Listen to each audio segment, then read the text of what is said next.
اور میں لاکھ دل لعنت بھیجتا ہوں ان تمام صحافیوں کے پر، لاکھ دل لعنت اس کی جو ہے نا چھترول، یہ آپ نے نہیں روکنی۔ میں اس سے پوچھتا ہوں کہ آج کل مزہ آ رہا ہے؟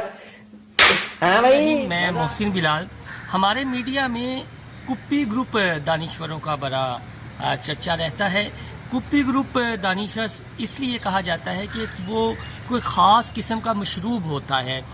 وہ مشروب جب تک نہ پی لیں ان سے تجزیہ نہیں ہوتا، ان سے کالم نہیں لکھا جاتا۔ تو اس کپی گروپ نے اپنے آگے چھوٹے چھوٹے پرزے رکھے ہوئے ہیں۔ ان پرزوں میں ایک پرزہ ہے جمیل فروکی۔ حالیہ عمران ریاض خان کے حوالے سے ان کی ایک ویڈیو سوشل میڈیا پر وائرل ہوئی ہے، اور وہ پروفیشنل صحافیوں کو، تجزیہ کاروں کو، اینکرز کو ان پر لعنت بھیج رہے ہیں، لیکن ایسا لگ رہا ہے کہ جیسے انہیں چڑھ گئی ہے۔ اب چڑھنا کیا ہے یہ بھی میں آپ کو ایکسپلین کر دیتا ہوں کہ جب کسی کو کہا جائے کہ یار آپ میرے ہاں آنا، میں آپ کو ولائتی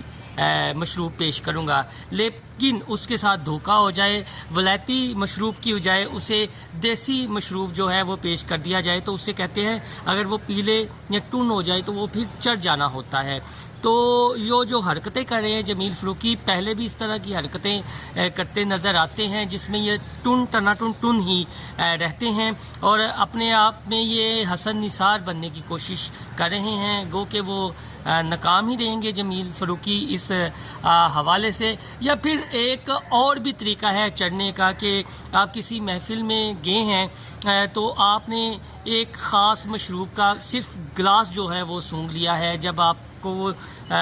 پنجابی میں کہتے ہیں پچانا، کہ جب ہضم نہ ہو کوئی چیز، پچا نہ سکیں، تو وہ بھی آپ کو چیز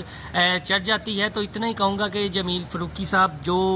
حرکتیں فرما رہے ہیں اور صحافیوں پر لعنتیں بھیج رہے ہیں، پہلے اپنا کردار دیکھ رہے ہیں، اور اس حوالے سے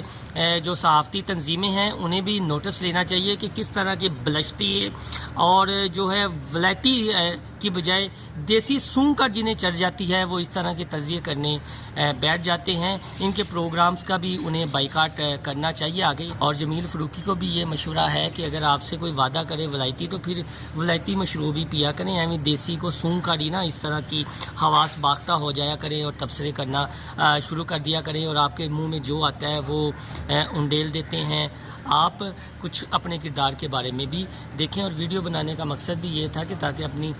جو صحافتی تنظیمیں ہیں ان کو اس بارے میں آگاہ کیا جائے کہ یہ جمیل فروکی جیسے جو پرزے ہیں، جو بلشتی کردار ہیں، تجزیہ کار بن بیٹھتے ہیں،